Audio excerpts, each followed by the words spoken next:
Inna ad-dina indallahil Islam. Muslimin dan muslimah rahimani wa rahimakumullah. Sesuai dengan catatan kami pada pertemuan kita yang lalu, beberapa bulan yang lalu, kita telah menuntaskan pada materi yang pertama, petunjuk Nabi sebelum minum. Adapun petunjuk Nabi sebelum minum ada 5 hal. 5 hal yang Nabi ajarkan kepada kita sebelum kita minum. 5 hal yang harus diperhatikan sebagai seorang muslim sebelum minum. Ringkas saja karena sifatnya mengulang atau mengingatkan dari apa yang sudah kami sampaikan pada waktu itu. Yang pertama, minumlah minuman yang halal. Karena jika tidak akan menjadi penyebab doa tidak akan terkabul.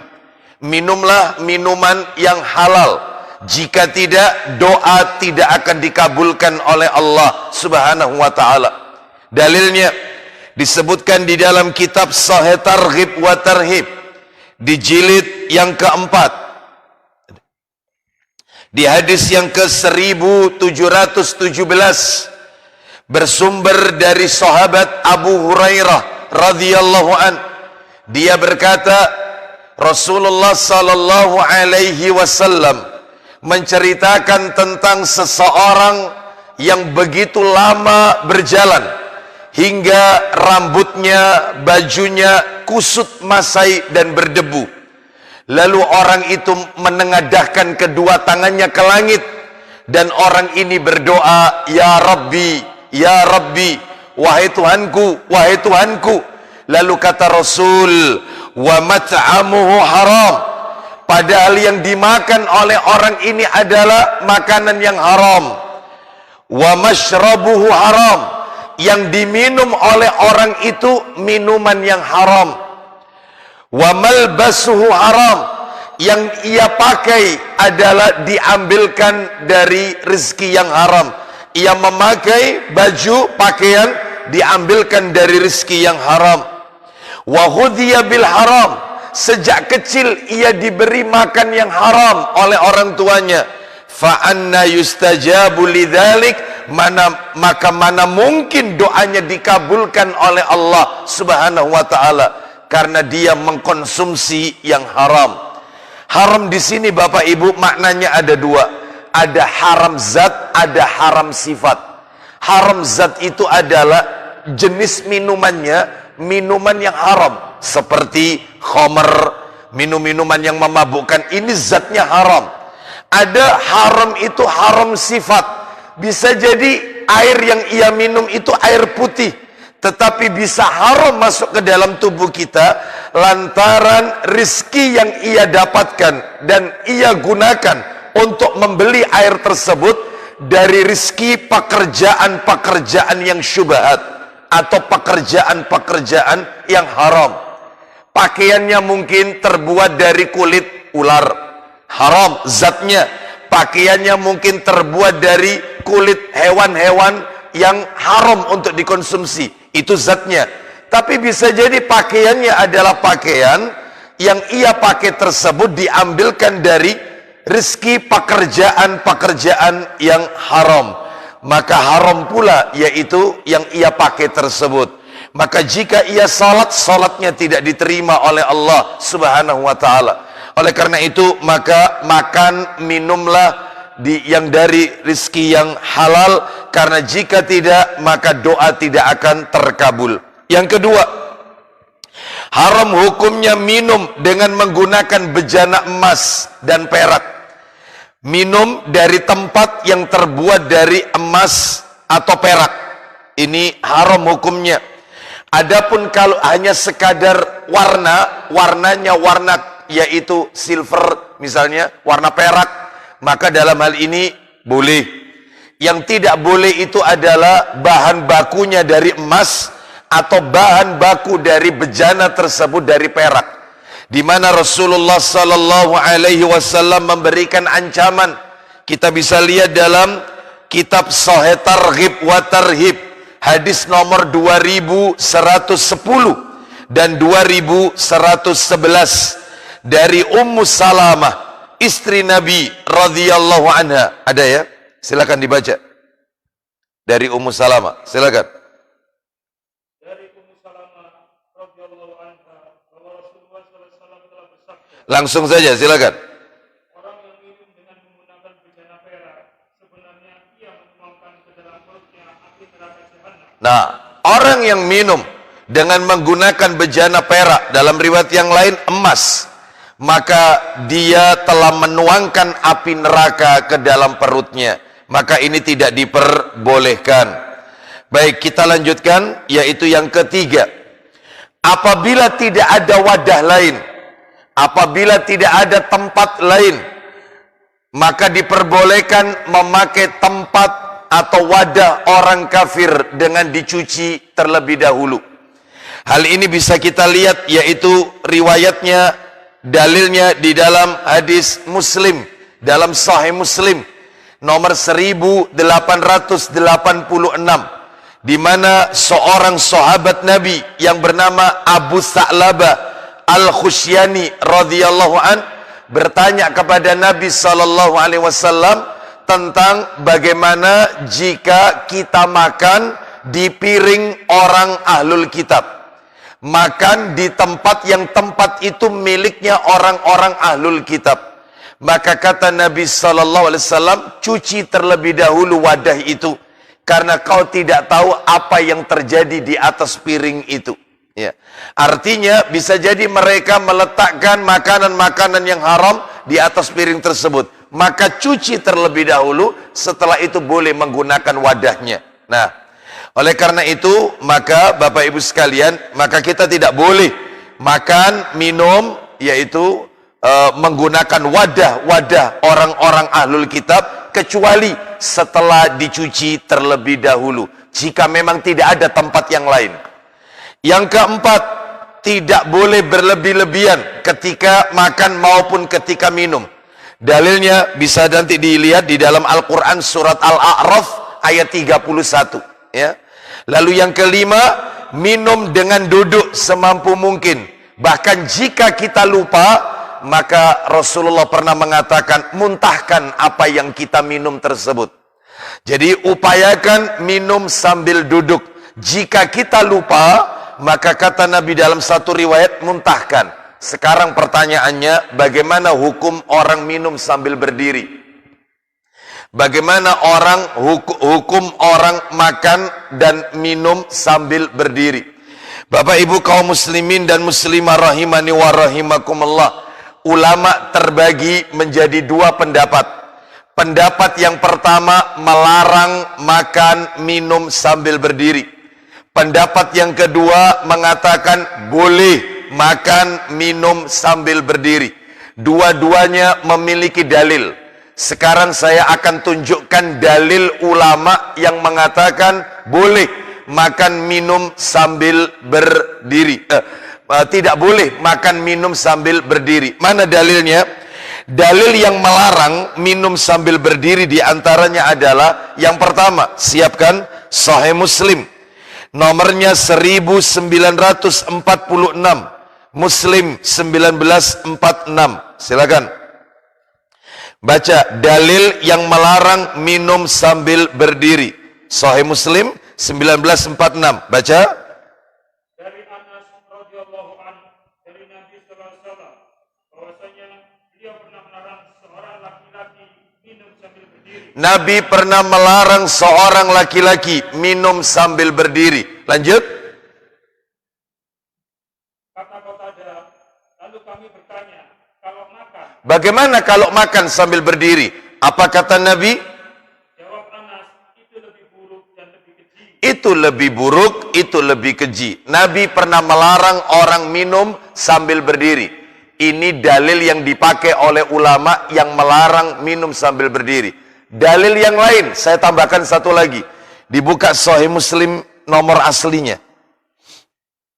Nomor 2026, 2026. Kita dengarkan bersama bagaimana petunjuk Nabi tentang minum sambil berdiri. Baca, silakan.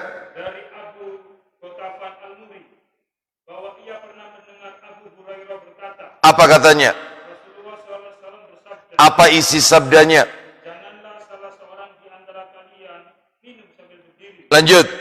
Barang siapa yang lupa melakukannya, maka hendaknya ia memuntahkannya. Nah, janganlah kalian minum sambil berdiri. Jika di antara kalian lupa, maka muntahkan, kata Nabi. Ini riwayat Muslim nomor asli ya, 2026. Sekarang kita lihat dalil yang dipakai oleh para ulama yang membolehkan minum sambil berdiri. Bahkan bukan hanya minum, makan sambil berdiri. Mana dalilnya? Dalilnya bisa kita lihat. Yang pertama, Sahih Muslim, dibuka nomornya 1947. Baca 1947, silakan. Dari Ibnu Abbas radhiyallahu anhu katanya, aku pernah menuangkan air untuk Rasulullah SAW di sumur Zam-Zam. Terus Lalu beliau minum, padahal beliau sedang berdiri. Nabi sendiri minumnya sambil berdiri. Nabi minum sambil berdiri. Nanti kita akan kompromikan ya dalil-dalil yang bertentangan ini. Kita lanjutkan lagi dalil yang kedua. Buka Tirmidzi, Sunan Tirmidzi, yaitu di jilid yang kedua, di hadis nomor 1880. 1880. Silakan dibaca. Abu Sa'id Salam bin Juwan al-Khudri menceritakan dari Ibnu Umar, dia berkata, Silakan. kami pernah makan pada masa Rasulullah SAW sambil berjalan. Kami pernah makan di masa Rasulullah sallallahu alaihi wasallam sambil berjalan. Terus, Juga minum sambil berdiri. dan kami juga pernah minum sambil berdiri. Nah, ini Ibnu Umar radhiyallahu anhuma menceritakan, kami pernah bersama Rasulullah makan sambil berjalan, minum sambil berdiri. Baik, tambahkan lagi Tirmidzi-nya nomor 1883. Silakan. Baca perawi terakhir langsung. Dari Amr bin Su'aib, ia berkata, aku melihat Rasulullah SAW minum sambil berdiri dan sambil duduk. Nah, aku pernah melihat Rasulullah SAW pernah minum sambil berdiri dan pernah minum sambil duduk. Maka disimpulkan, sekarang kesimpulannya dari dua pendapat ini, maka minum sambil berdiri hukumnya adalah makruh tanzih. Apa itu makruh tanzih? Hukum makruh yang tidak sampai kepada haram. Ya, sesuatu yang dibenci tapi tidak masuk dalam kategori haram. Maka siapa di antara kita yang makan atau minum sambil berdiri, maka diperbolehkan sesekali, ya, sesekali, karena mencontoh Nabi SAW. Nabi pernah makan sambil berjalan, Nabi juga pernah minum sambil berdiri. Adapun diupayakan yang paling utama, kata para alim ulama, kesimpulannya adalah sambil duduk. Ya. Sebab Bapak Ibu kalau membaca hadis, antara perkataan Nabi dengan perbuatan Nabi kok kontradiktif, bertentangan. Rasul melarang tapi Rasul sendiri melakukan. Kalau ada dua hal seperti ini, antara perkataan Nabi dengan perbuatan Nabi kok bertentangan, yang kita ambil adalah perkataan Nabi. Kenapa? Karena bisa jadi perbuatan Nabi itu khusus untuk Nabi, tapi tidak untuk umatnya. Oleh karena itu, maka untuk mengkompromikan dua dalil tadi, antara yang melarang dan yang membolehkan, hukumnya makruh tanzih. Makruh yang tidak sampai ke dalam ranah haram. Enggak. Ya, tidak. Artinya boleh kita sesekali makan, minum sambil berdiri, makan sambil berjalan, minum sambil berdiri, sah. Sehingga kalau ada orang yaitu makan permen sambil jalan, ya, sah, nggak apa-apa. Ya, seperti itu ya, menghisap permen sambil jalan, sah, nggak apa-apa. Nggak harus duduk sampai selesai permennya, ya, baru kemudian berjalan, tidak. Ya, jadi boleh. Wallahu a'lam bishawab. Kita lanjutkan. Hanya saja yang afdol adalah sambil duduk. Tentunya itu yang lebih utama. Kita lanjutkan sekarang, yaitu materi yang nomor 2. petunjuk Nabi ketika minum. Rasulullah sallallahu alaihi wasallam mengajarkan kepada kita etika minum ada 13. Kalau sebelum minum ada 5. Ketika minum 13. Apa saja itu? Yang pertama, membaca bismillah ketika memulai minum. Bismillah tanpa menyertakan ar-Rahman ar-Rahim, hanya tasmiyah bismillah. Mana dalilnya? Ayo dibuka Sahih Targhib wa Tarhib, nomor hadisnya 2108. Setelah itu jangan ditutup ya. 2108, di mana Rasulullah sallallahu alaihi wasallam menjelaskan. Silakan langsung aja baca.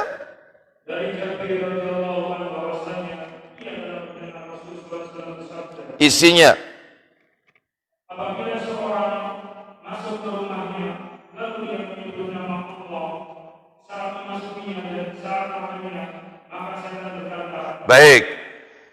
tidak ada tempat bermalam bagi kalian dan tidak ada makan malam. Baik. Kata Nabi sallallahu alaihi wasallam, "Idza dakhala ahadukum," apabila kalian, salah seorang di antara kalian masuk ke dalam rumahnya atau saat akan makan membaca nama Allah yaitu bismillah, maka syaitan berkata kepada teman-temannya, "La mabita lakum wala asya'a." Tidak ada tempat tinggal untuk kalian di rumah ini dan tidak ada makan malam untuk kalian di rumah ini. No. Tetapi sebaliknya kata Nabi, karena hadisnya belum kelar. Kalau masuk rumah nggak baca bismillah, mau makan atau nggak, yaitu rangkaiannya adalah mau minum, nggak baca bismillah, maka syaitan berkata kepada teman-temannya, malam ini ada tempat tinggal untuk kita di rumah ini dan ada makanan untuk kita di rumah ini, ya. Oleh karena itu biasakan kalau masuk rumah baca bismillah, mau makan baca bismillah, mau minum baca bismillah. Sebab banyak Nabi sallallahu alaihi wasallam mengajarkan kepada kita yaitu lafaz bismillah. Banyak sekali. Di antaranya keluar dari rumah baca bismillah. Bismillahi tawakkaltu 'alallah la haula wala quwwata illa billah. Bahkan kata Rasulullah dalam riwayat Abu Daud, barang siapa yang keluar rumah lalu dia membaca doa yang saya baca tadi, Bismillahi tawakkaltu 'alallah, maka akan ada penyeru dari langit yang berkata, faqad hudita wa kufita wa wukita. Orang ini telah diberi petunjuk, rizkinya dicukupi, dijauhkan dari syaitan. Hanya membaca bismillahi tawakkaltu 'alallah. Bismillah. Mau tidur, bismika Allahumma ahya wa bismika amut. Ya, enggak pakai ar-Rahman ar-Rahim. Menyembelih kurban, bismillahi Allahu akbar. Mau mencium hajar aswad, melambaikan hajar aswad saat akan memulai tawaf, bismillahi wallahu akbar. No. Ya. Mau meruqyah, bismillahi arkika, dengan nama Allah aku ruqyah engkau. Itu yang diajarkan oleh Nabi sallallahu alaihi wasallam. Masuk masjid, keluar masjid, bismillah wassalatu wassalamu ala rasulillah. Masuk masjidnya, Allahumma ftahli abwaaba rahmatik. Keluar masjid, bismillah wassalatu wassalamu ala rasulillah. Allahumma inni as'aluka min fadlik. Masukkan mayit ke dalam kubur, ya. Memasukkan jenazah ke dalam kubur, kepalanya dulu yang masuk dari arah kaki kubur, bukan dari kepala kubur. Jadi kepala mayit yang turun dulu ke arah kakinya kubur. Nah, ketika masuk itu membaca bismillah wa ala millati rasulillah. Bismillah. Banyak sekali, banyak sekali. Ya. Baik, kita lanjutkan. Kita lanjutkan. Yang kedua, minum dengan tangan kanan. Minumlah dengan tangan kanan. Tangan kanan. Mana dalilnya? Silakan dibuka Sahih Targhib wa Tarhib nomor 2113. 2113. Kul biyaminik. Silakan. 2113. Silakan. Dari Ibnu Umar radhiyallahu anhu bahwa Rasulullah SAW bersabda, Iya. jangan sekali-sekali salah seorang dari kalian makan dengan tangan kiri Nah, dan jangan pula minum dengan tangan kirinya, kenapa? karena sesungguhnya setan itu makan dan minum dengan tangan kirinya. Baik, berarti makanlah dengan tangan kanan, minumlah dengan tangan kanan. Bagaimana kalau terkena uzur, sakit tangan kanannya? Maka dalam hal ini diperbolehkan karena adanya uzur. Ya. Baik, kita lanjutkan yang ketiga. Disunahkan minum dengan 3 kali tegukan. Tiap-tiap tegukan diselingi dengan bernafas di luar wadah.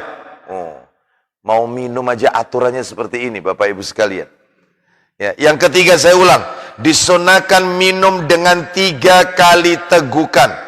Tiap-tiap tegukan, ini mana ini minumnya ini? Oh, di sini. Nah, ini ya.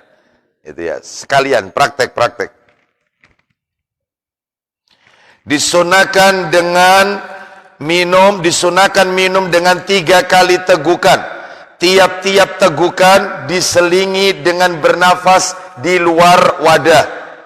Ya, bismillah. Jadi sekali minum 1 tegukan berhenti. Dan menjauhkan yaitu nafas kita dari gelas tersebut atau wadah tersebut. Sekali. 2 kali. 3 kali. 3 kali tegukan. Jadi Nabi nggak pernah mengajarkan minum itu kemudian cekluk. Pernah. Ya, ada orang minum seperti ini? Wah, mantap itu ya. Seperti itu. Padahal tidak sesuai sunnah. Kalau sudah ngaji nggak begitu minumnya, ya. Seteguk berhenti, ya. Seteguk lagi berhenti, ya. Bernafas di luar wadah tersebut. Seteguk lagi berhenti. Mana dalilnya? Silakan dibuka. Sahih Targhib wa Tarhib nomor 2119. 2119, yaitu riwayat Abu Dawud. Silakan, dari sahabat Anas bin Malik radhiyallahu an. Silakan. Dari Anas bin Malik radhiyallahu anhu bahwasanya Nabi sallallahu alaihi wasallam bernafas pada bejana 3 kali Ya, terus. dan bersabda, Ya. ia lebih mudah untuk sampai ke perut Ya. dan minum dibilangkan haus. Baik, jadi bernafas di luar wadah yaitu 3 kali. Artinya seteguk berhenti, ya, lalu bernafas di luar gelas, seteguk lagi berhenti, bernafas di luar gelas.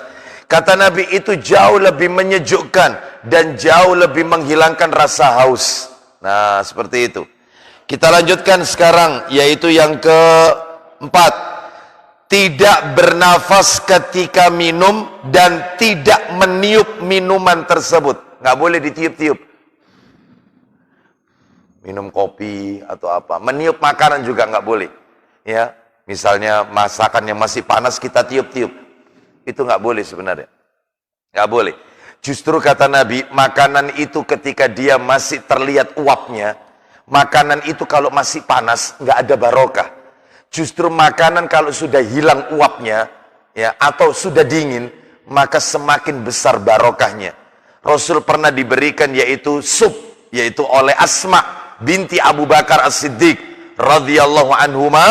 Ternyata sup tersebut masih terlihat yaitu uapnya. Kata Nabi, biarkan saja. Sebab makanan yang masih panas ini nggak ada barokahnya. Justru kalau dingin itu ada barokahnya. Saya mau tanya, makan soto dingin enak? Makan rawon dingin enak? Iya. Jadi Bapak Ibu sekalian, maka kita ikuti aja apa yang Nabi sampaikan. Karena apa? Karena Nabi mengatakan justru itu yang lebih banyak barokahnya. Sehingga tidak boleh meniup makanan, tidak boleh meniup minuman, biarin aja. Ya, seperti itu. Baik, mana dalilnya? Yaitu nomor 4, tidak bernafas ketika minum dan tidak boleh meniup minuman tersebut. Sahih Targhib wa Tarhib 2117 dari Ibnu Abbas radhiyallahu anhuma, riwayat Abu Dawud ini. Silakan. Dari Ibnu Abbas radhiyallahu anhu bahwasanya Nabi sallallahu alaihi wasallam telah melarang bernafas pada bejana minuman dan meniup padanya. Nah, nggak boleh ditiup, nggak boleh bernafas. Kan ada orang itu minum, misalnya ini gelasnya, itu minum, lalu kemudian sambil bernafas. Sambil bernafas itu nggak boleh. Dari sisi kesehatan juga nggak baik. Silakan bisa ditanyakan. Ya, kalau nggak salah kita yang pernah belajar dulu waktu sekolah persamaan reaksi. Air itu adalah H2O. Nafas yang kita keluarkan itu CO2. H2O bercampur dengan CO2. Silakan dipelajari sendiri. Itu nggak baik untuk tubuh itu. Ya, maka hindarkan bernafas ketika minum. Ya, dan tidak boleh meniup. Karena yang keluar ini adalah kotoran. Terus kemudian kita lanjutkan yang kelima. Menjauhkan gelas dari mulut ketika mohon maaf. Itu yang kelima tadi ya. Yang keenam sekarang ya. Oh, lima ya. Menjauhkan gelas dari mulut ketika bernafas. Jadi bukan hanya tidak boleh bernafas ketika minum, tetapi menjauhkan mulut kita, yaitu ketika bernafas. Maka ketika kita minum, seteguk kita jauhkan sedikit. Ya. Lalu kemudian minum lagi, kita jauhkan sedikit lagi. Nah, begitu seterusnya. Itu petunjuk Nabi Sallallahu Alaihi Wasallam. Mana dalilnya? Silakan bisa dibuka. Sahih Targhib wa Tarhib nomor 2115. Riwayat Tirmidzi, Ibnu Hibban, Al-Hakim dan Ahmad oleh sahabat Abu Sa'id Al-Khudri radhiyallahu an. Baca, silakan. Dari Abu Sa'id Al-Khudri radhiyallahu an, bahwasanya Nabi sallallahu alaihi wasallam telah melarang minum pada minuman. Terus. Kemudian ada seorang laki-laki berkata, aku melihat orang ada di dalam bejana. Maka beliau bersabda, tumpahkanlah ia. Terus. Laki-laki itu berkata, Ya. sesungguhnya saya tidak puas dengan satu kali bernafas. Ya, saya tidak bisa puas dengan satu kali bernapas. Lanjut. Beliau bersabda, kalau begitu, maka jauhkan bejana pada gelas dari mulutmu. Baik, jauhkan bejana gelas itu dari mulutmu. Artinya bernapas di luar gelas tersebut. Lalu kemudian minumlah lagi, bernapas lagi. Begitu seterusnya. Ya. 6. Hendaknya tidak minum secara langsung dari bibir kendi, ceret, botol, dan yang sejenisnya. Berarti yang botol itu Ustaz, langsung diminum berarti nggak boleh. Sabar, sebentar ya, sabar. Sering nggak minum yang air kemasan yang botolan itu? Ya. Nah, itu. Saya ulang ya, nomor 6 ya, saya ulang.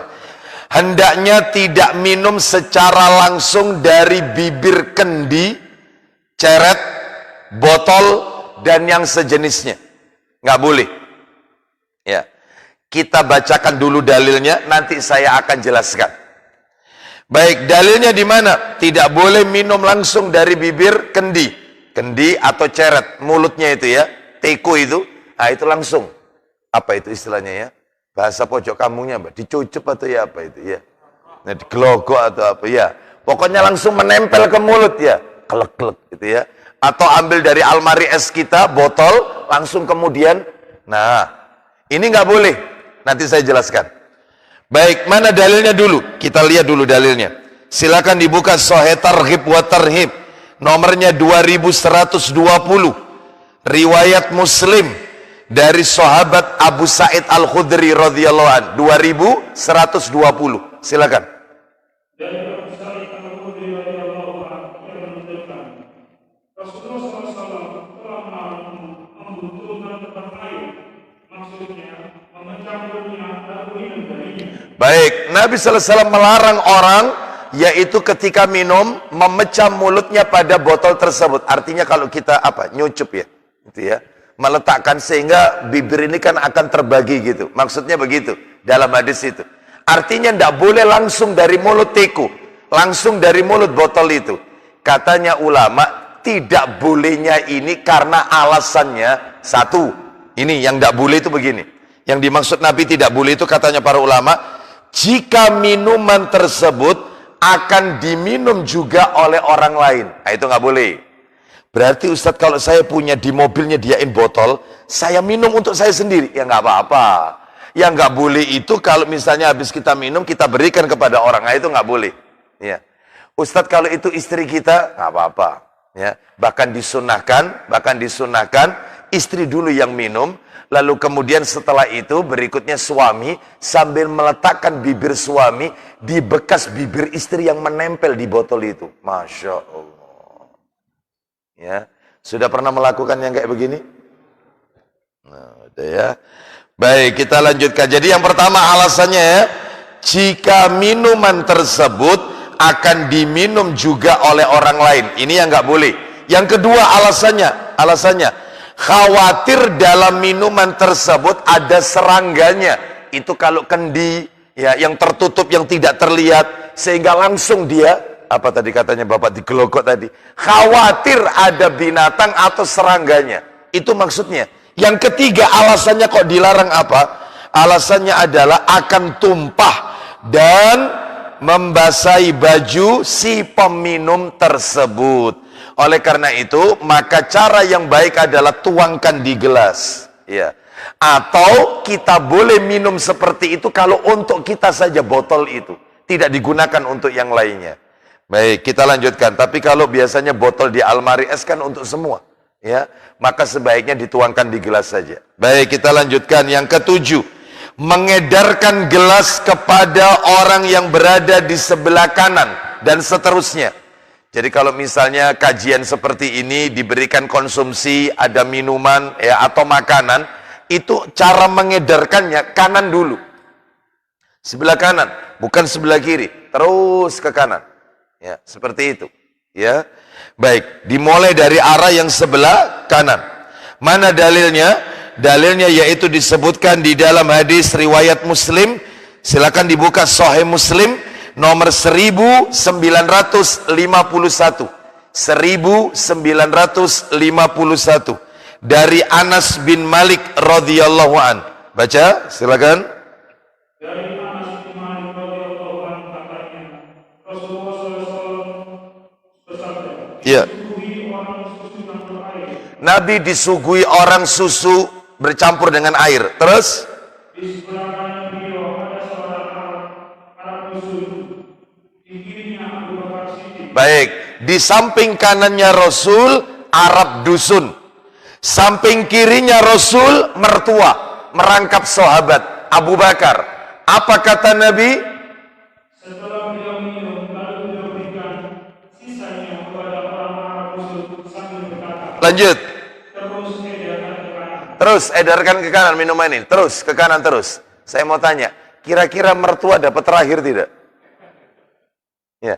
Kira-kira mertua ini, Abu Bakar ini dapat sisanya dari semuanya itu. Kan begitu. Maka dalam hal ini sunnahnya sebelah kanan. Sunnahnya sebelah kanan. Kira-kira kalau antum praktekkan ini, mertua antum di sebelah kiri. Kira-kira gimana kira-kira? Ya. Baik, jadi Bapak Ibu sekalian rahimani wa rahimakumullah, sebagian ulama mengatakan seyogyanya minta izin kepada yang di sebelah kiri. Apakah Anda mengizinkan jika minuman ini kami edarkan di sebelah kanan? Seperti itu, dalam bentuk penghormatan. Baik, kita lanjutkan untuk menghormati.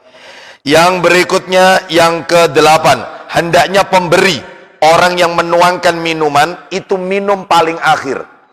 Jadi dia yang edarkan minuman itu minum paling akhir. Setelah semuanya mendapatkan, dia terakhir. Ya, panitia itu terakhir. Didulukan tamunya. Nah, seperti itu. Mana dalilnya? Dalilnya yaitu bisa kita lihat, ya dicatat saja karena kitabnya tidak ada di sini, nggak saya bawa, tapi masjid ini punya. Yaitu dalam hadis Abu Dawud, nanti bisa dilihat sendiri ya. Dalam kitab Sunan Abu Dawud, nomor hadis 3725. 3725 dari Abdullah bin Abi Aufa radhiyallahu an. Ya. Baik, kita lanjutkan Bapak Ibu sekalian. 9. Disunahkan minum susu sapi. Sunnah. Minum susu sapi itu sunnah. Ya. Minum susu sapi itu sunnah. Mana dalilnya? Silakan dibuka dalilnya Sahih Muslim. Nomornya 1933 dari Abu Hurairah radhiyallahu an. Sahih Muslim 1933. Ayo baca, silakan. Dari Abu Hurairah radhiyallahu anhu katanya, pada malam terjadinya Isra dan Mi'raj Ya. di Baitul Maqdis, beliau disuguhi 12 minuman, Ya. masing-masing berisi khamar dan susu. Terus. Setelah beliau meneliti 12 itu, maka beliau ambil gelas berisi susu. Terus. Maka Jibril berkata, segala puji bagi Allah yang melindungi Anda dari dunia Nah, jadi ketika peristiwa Isra Mi'raj, Nabi didatangi malaikat Jibril sambil membawa 2 gelas. Satu berisi susu, yang satu berisi khamr. Nabi mengambil gelas yang berisi susu. Katanya malaikat Jibril, "Shadaqta, kamu benar Muhammad. Andai kata kau memilih gelas yang berisi khamr, maka umatmu akan menjadi umat pemabuk semuanya." Ya, umatmu akan sesat nanti. Ternyata Nabi mengambil susu, umatnya juga masih banyak yang ya. Ini menunjukkan bahwasanya mereka belum mendapatkan hidayah dari Allah Subhanahu wa taala. Kita lanjutkan. Jadi sunnah minum susu sapi itu sunnah. Bahkan dalam riwayat yang lain, kitabnya tidak hadir di sini, riwayat Al-Hakim dalam kitab Sahih Jami'us Shaghir. Hadis ini disahihkan oleh Syekh Albani. Nomornya 4059 dalam kitab Sahih Jami'us Shaghir. Begini katanya Nabi, dari Ibnu Mas'ud radhiyallahu an, dia berkata, Rasulullah SAW bersabda, "Alaikum bi albanil baqarah, alaikum bi albanil baqarah, fa innaha tarummu min kulli syajar wa huwa shifaa'un min kulli da'." Kata Nabi, minumlah susu sapi, karena sesungguhnya sapi memakan dari setiap pepohonan, dan susu sapi berfungsi sebagai obat bagi semua penyakit. Itu susu sapi. Ya, baik. Keluar nanti ada susu sapinya? Enggak ada ya. Kopi ya, kopi di depannya. Teh ya. Susu, kalau bisa Masjid Al-Firdaus pulang dari kajian menyediakan susu. Masya Allah ya, luar biasa itu ya. Kita lanjutkan. Yang ke-10, disunahkan sebelum minum susu berdoa. Khusus minum susu ada doanya, khusus, bukan hanya bismillah, ada tambahan. Kalau minum air putih, minum air zam-zam yang lain, bismillah, cukup itu aja. Khusus minum susu sapi ada tambahan doanya, khusus ini. Apa doanya? Doanya begini, bisa dihafalkan nanti ya, atau bisa ditirukan sama-sama, atau nanti cukup dipahami aja. Allahumma barik lana fihi wazidna minhu. Baik, artinya Allahumma barik lana fihi, ya Allah berkailah kami padanya, wazidna minhu, dan tambahkanlah kami, dan tambahkanlah untuk kami. Maksudnya tambahkan di sini keberkahannya. Sebab berkah, susu sapi ini berkah. Lah kalau susu kambing, wah itu jangan dikatakan lagi ya. Manfaatnya besar, bahkan Nabi sallallahu alaihi wasallam mengatakan, "Ittaghidhi ghanaman fa inna fiha barokah." Peliharalah kambing, karena memelihara kambing itu mengandung keberkahan. Bahkan Rasul pun pernah sholat di kandang kambing sebelum Masjid Nabawi dibangun, karena kandang kambing itu mengandung keberkahan. Masya Allah. Tapi Bapak Ibu nggak usah cari kandang kambing sekarang ya, nggak usah ya, karena sudah ada masjid seperti itu. Bahkan Nabi memerintahkan untuk memelihara kambing, dan Nabi melarang sholat di kandang onta. Kenapa? Karena kandang onta tempat jin bersarang. Bahkan orang yang makan daging onta itu wudhunya batal, harus diperbarui lagi makan daging onta. Lalu bagaimana dengan susu onta? Dalam riwayat Imam Ahmad, sekalipun diperselisihkan hadisnya, tapi sebagian ulama menguatkannya, yaitu Imam Ahmad mengatakan termasuk susu onta masuk bagian pembatal wudhu, maka diperbarui lagi wudhunya. Wallahu a'lam bishawab. Tapi kalau makan daging kambing pilihan, boleh wudhu, boleh tidak. Itu ada riwayatnya dalam hadis riwayat Muslim. Lanjut, 11. Berikan air susu yang ada pada gelas bekas bibirmu kepada istrimu. Nah, jadi kita dulu yang minum boleh. Jadi kita minum susu, ya, lalu kemudian kita berikan kepada istri kita. Itu boleh. Mana dalilnya? Nanti bisa dibaca sendiri ya dalam Sahih Muslim. Nomor hadisnya yaitu nomor 248. Muslim 248. Kita lanjutkan sekarang 12. Disunahkan berkumur-kumur setelah minum susu. Iya. Khusus kalau minum susu, setelahnya berkumur-kumur dengan air putih. Ya. Kenapa? Karena kata Nabi, yaitu karena susu itu mengandung lemak. Maka disuruh berkumur-kumur. Dalilnya di dalam Sahih Muslim nomor 306. Terakhir penutup 13. Rasulullah sallallahu alaihi wasallam menyukai minuman yang manis dan dingin. Manis maksudnya di sini adalah yaitu yang lezat, minuman yang lezat. Dan dingin maksudnya dingin di sini adalah air yang bersumber dari mata air yang segar. Dalam riwayat yang lain dikatakan air yang dingin di sini adalah air yang bercampur dengan madu, nabits. Jadi air dimasukin madu, dibiarin semalaman. Maka ini yang dimaksud dengan air yang segar, air yang dingin, air yang bercampur dengan madu. Atau dalam riwayat yang lain, air yang di dalamnya ada rendaman kismis atau rendaman kurma, ya, yang diendapkan selama semalaman. Boleh pakai kismis, boleh pakai kurma, dibiarkan semalaman. Setelah itu ketika pagi, ba'da subuh, dia minum. Oh, itu manfaatnya besar sekali untuk kesehatan, ya.